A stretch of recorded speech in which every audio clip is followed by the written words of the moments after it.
team, the best in Georgia.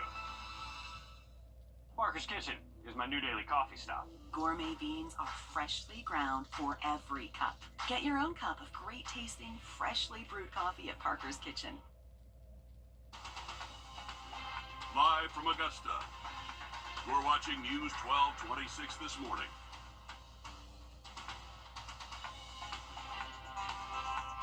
A call for action again this morning as Richmond County leaders prepare to continue taking count of people experiencing homelessness in the area, and your help is needed there at Augusta Rescue Mission. What you need to know beforehand, just ahead. Also today, another chance for you to share your thoughts on a statewide homestead exemption law, how it impacts your pockets when it comes to property taxes. A lot to get to this morning, but first, good morning. Thank you for joining us. I'm Nick Proto. And I'm Ashley Campbell. It is 6 o'clock on your Monday. We are off to a wet start. Yes, we are. The rain's been coming down since very early this morning. Kind of a 3-hour loop. Focal point right across I-20 north and Planter. 60-degree weather. A lot to talk about in that forecast coming up in just a bit. Rolling up on 6:02. The effort continues to bring in volunteers for this year's point-in-time count. Local leaders in Richmond County are working to find out how many people are experiencing homelessness and what resources are needed. Your Taylor Martin is live in Richmond County right now with more on how local shelters are playing a role. Good morning, Taylor. Good morning, Ashley. Those involved say the face of homelessness is changing and the number is increasing. They're helping to work on solutions to an evolving problem, but it's more than just a head count. The point-in-time count helps connect those facing homelessness to resources like Augusta Rescue Mission and the Salvation Army Center of Hope. Shelters like them say they're seeing an uptick in the number of people coming in, especially because of Hurricane Helene. It's why with the point-in-time count, they're working to make sure no one is overlooked. The more we're engaged with it, the better the solutions will be coming out of it. It's not the simplest problem to solve, and so it'll take all of us to actually address it. And one reason we volunteer is so we understand what's going on, so we can help make the right solution for it. Now, if you're interested in volunteering for the point-in-time count, you can visit our website, wrdw.com, and click on the link. All right, thanks for covering that, Taylor. And today, the Augusta and Garden City Rescue Missions are going to be helping with that count. So, as Taylor mentioned, go ahead and head to our website if you'd like to volunteer. The point-in-time count in Aiken is over, so now we're seeing what the city could do to address the problem. On Friday, the city manager told us the count's results will bring a better idea of where Aiken stands. Stuart Biedenbaugh says it could lead to affordable housing, reworking zoning ordinances, and partnering with agencies. One woman says she needs the city's future plans to reflect sooner rather than later. She says it's hard knowing the place she used to call home is getting harder for her and other families to live. It's still not really good programs, and it's heavily populated here, and everything is going up more than you're getting paid. City Council is in the early stages of possibly amending ordinances that would allow emergency transitional tiny homes. An update this morning to a story we first brought you as breaking news Friday morning. This man on your screen, 60-year-old James Cochran, is now in jail after being on the run for nearly a month. We told you he was wanted and considered armed and dangerous. Aiken County deputies say they arrested him last night after a foot chase. Now, this all started on December 31st when Wagner police pulled him over for an expired tag. Police say that Cochran jumped out of the car and led them on a chase, but they lost him. They say they found a shotgun and a stolen revolver inside the car. Cochran is charged with multiple gun and unregistered uninsured vehicle charges plus a DUI charge. This morning, a family mourning the loss of a loved one after a deadly weekend shooting in Richmond County. The Richmond County Coroner's Office naming the 30-year-old victim Devontae McLeod. Officials say that it happened right here on Higdon Street early Saturday morning. Deputies say they found McLeod and another man shot at least once inside the home. Officials pronounced McLeod dead on scene a few hours later. Deputies say that the second victim is back home recovering after being sent to the hospital with non-life-threatening injuries. Right now, a child death investigation is underway by the GBI in Jefferson County. Officials identifying the child as 8-month-old Caleb Taylor, who died January 8th. The GBI says it's aware of another child's death in 2021 involving Caleb's mom, but the agency isn't investigating that at this time. DeKalb County officials say the other child was 7-month-old Micah Taylor, who died back in September of 2021. We're following the death investigation of Caleb, and we'll keep you updated on what we find. Today trial will pick back up for a former Brunswick district attorney facing charges in the investigation of the 2020 killing of Ahmaud Arbery. Jackie Johnson is charged with interfering with violation of oath of office and obstruction of law enforcement in that investigation. A grand jury indictment accuses Johnson of showing favor and attention to Greg McMichael during the investigation. He's one of the 3 white men convicted for the death and federal hate crimes in that shooting. If convicted, Johnson could face up to 6 years for both charges. Atlanta homeless encampment clearings are on pause at this time as the mayor calls for a... This morning, fire crews are working to determine the cause of a nearly 20-hour overnight fire at one of the largest chicken plants in South Carolina. Officials say that it took 5 fire crews from Saluda County plus multiple other agencies to put the massive fire out at Emick Farms. They say that the fire erupted around 9:30 Saturday night and lasted until nearly 4:30 the next day. The Saluda County Emergency Management Director describes when crews realized they needed more help to fight that fire. After we got on scene and began working, we started seeing that we were going to need additional manpower. So at that point, we reached out to State Fire Mobilization through the State Fire Marshal's office, and they were able to help us get some assistance from some of the surrounding counties. He says there's extensive damage inside the building, but luckily there are no injuries, and all workers that were inside made it out safely. 6:07 now. Happening today, you can weigh in on the homestead exemption law at 2 public hearings in some of our bigger districts. The statewide law would put a cap on how much property taxes could rise each year to prevent tax spikes. The Columbia County Board of Education and Richmond County School System plan to opt out of the property tax. Columbia County's hearing will be at 8 o'clock this morning at the Board of Education building. Richmond County's will be at 6 o'clock this evening at their Board of Education building. The cold weather is putting sea life in danger. Experts have discovered cold-stunned sea turtles in a South Carolina beach. How more could be revealed. A sight you do not see very often right there. Snow on the shorelines here. We do have some rain to track through this morning. Going to be a warmer than average outlook. How about that for a change pace coming this week? We'll tell you more next. And as we head to break, giving you a live look right now at Walton Way.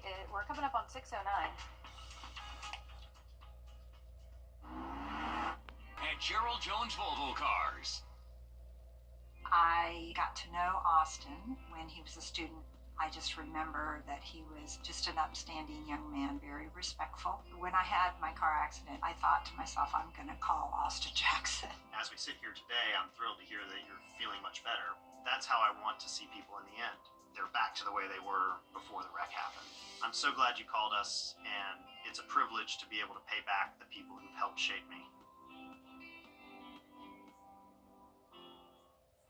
First Alert Radar, powered by Jim Hudson Automotive Group. Welcome back, giving you a live... The winter weather felt across the southeast is also affecting aquatic animals. Before last week's snow, 5 cold-stunned sea turtles were reported in South Carolina. Lindsay Cinder has more on the danger the cold weather poses. A rare island snow day. Our recent snap of cold weather and colder water temperatures have caused major impacts for our coast's sea life. Animals that cannot regulate their body temperatures struggle when cold water moves in and stays a while. They'll be very immobile and floating on the surface, which is a vulnerable position for them. While Hilton Head Island and Tybee Island aren't often at risk for cold sea temperatures, this winter has been out of the ordinary. Amber Kewen with the Hilton Head Island Sea Turtle Patrol compares these cold-stunned events to those in 2018. She says it's not the cold snaps that hurt the sea life, but the longer span of low temperatures. These quick snaps, as long as it warms back up, we shouldn't see it continuing unless it's a consistent low temperature. The Hilton Head Sea Turtle Patrol recovered 3 cold-stunned turtles even before this cold snap. QN says the cold-stunned sea turtles are not common, but it is happening in places like Louisiana, Florida, and Texas. Normally we get about 45 degrees for our cold temperature, and that seems to be okay. When it drops below that, that's when you'll start to see some of these reptiles affected. According to QN, sea turtles and manatees are the most at risk for winter danger because both struggle to regulate their body heat. Officials say they haven't received any calls for cold-stunned animals since the snow event, but that could change once people return to the beaches. Remember the 43 monkeys that escaped a research lab in Beaufort County, South Carolina, nearly 3 months ago? Well, all 43 are finally back at the lab. Alpha Genesis CEO says that the last monkey was recaptured Friday. The CEO says the monkeys escaped after an alleged staff error in which their usual caretaker failed to secure 2 doors behind her. The Alpha Genesis Research Center is still under investigation regarding allegations of animal abuse. All right, time for our Take Me Home segment here, joined by Bobby Arthur. Live from Augusta, you're watching News 1226 this morning. Richmond County leaders and volunteers still going strong, taking account of people experiencing homelessness during the annual point in time count. But your help is still needed. We'll tell you how you can get involved coming up. And mandatory nationwide deportations are underway as ICE agents arrest undocumented immigrants near Atlanta. Those stories and much more just ahead. But first, good morning. Thank you for joining us. I'm Nick Proto. And I'm Ashley Campbell. 6:30 on your Monday. We're off to a rainy start, but we just got to get past today, right, Tim? Yeah, just one day for most of the week. We're going to be looking pretty decent here, but we have had a lot of wet weather come through in the very early morning hours, the middle of the week. That's coming up shortly at 6:31.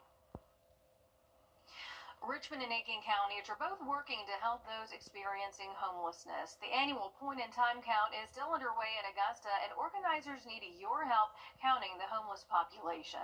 Today, Richmond County leaders are going to be heading to local shelters. Multiple counts are happening this week, and volunteers are needed to make that happen.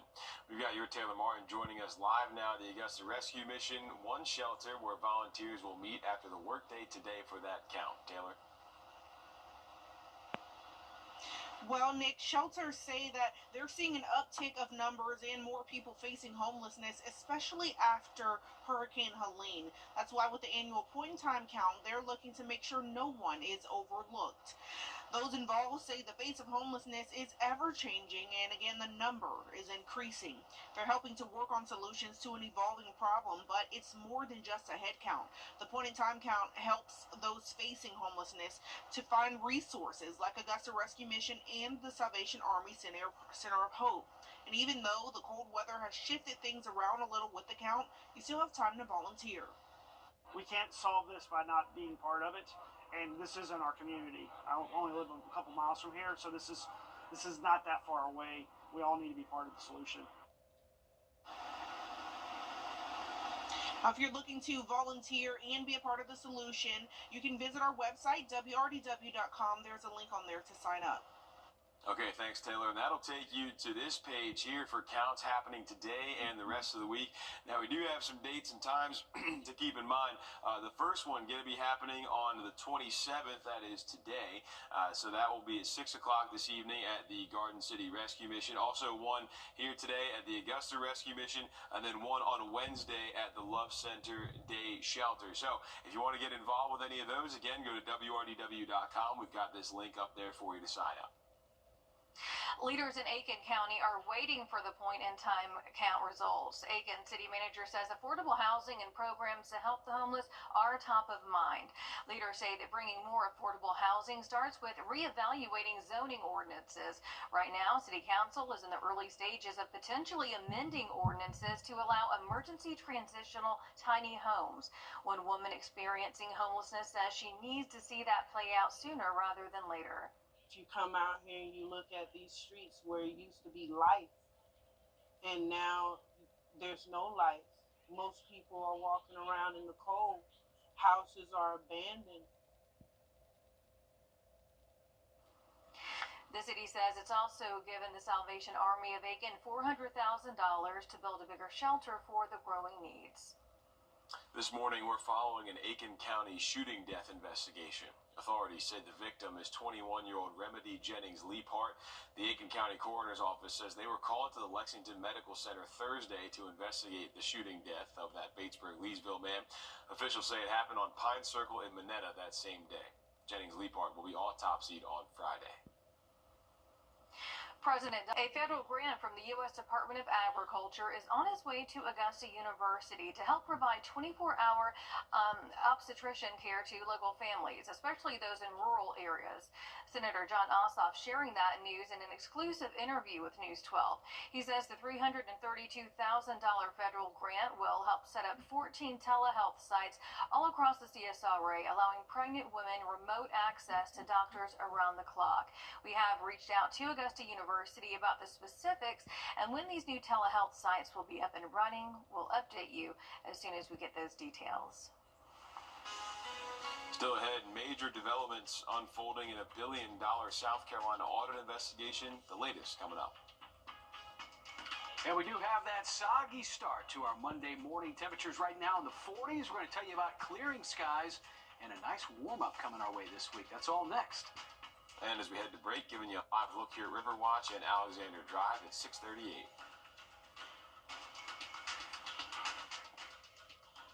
It's the January clearance event at Weinberger's. Everything must go.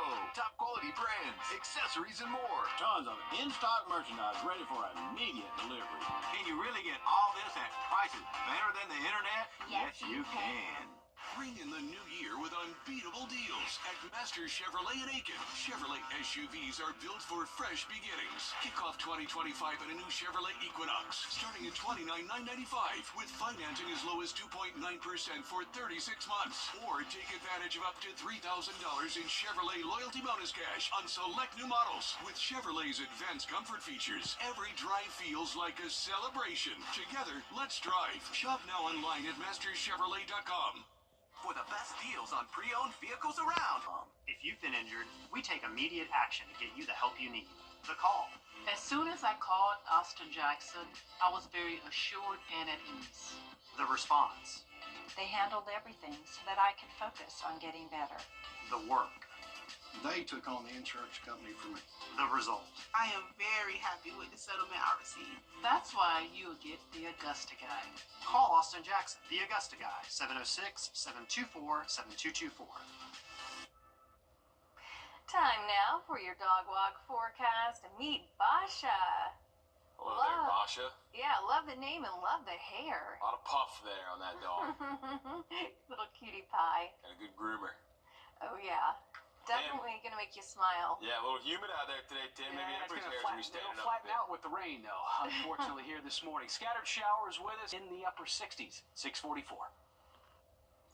A multi-billion-dollar mishap has put South Carolina under federal investigation and now cost a top state financial official his job. We first told you about this development last week. State Auditor George Kennedy stepping down in the wake of a report that found nearly $2 billion believed to be sitting in state accounts was actually an accounting error. This morning, State House reporter Mary Green explains what led up to Kennedy's resignation and why some say the fallout from that report isn't over. That report concluded the accounting error at the heart of this blunder had been on the state's books for several years, but lawmakers remained in the dark until 2022. That's despite the state's treasurer, comptroller general, and auditor all being aware of the mistake.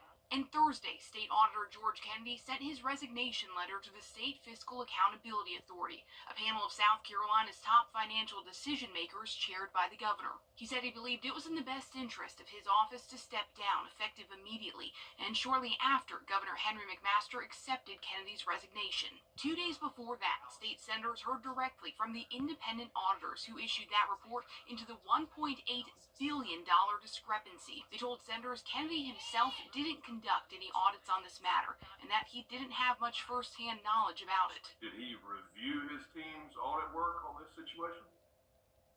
Our understanding is he did not.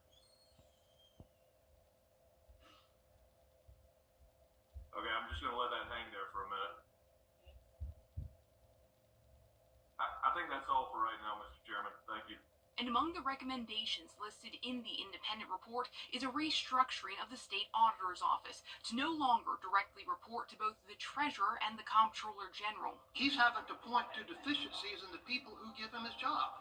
There's an inherent conflict there. Lawmakers agree the setup is clearly not working and say they intend to implement all the recommendations the report suggests. Kennedy's resignation means that 2 of South Carolina's 3 key financial players involved in this blunder have now stepped down, along with former Comptroller General Richard Ekstrom, who quit in 2023.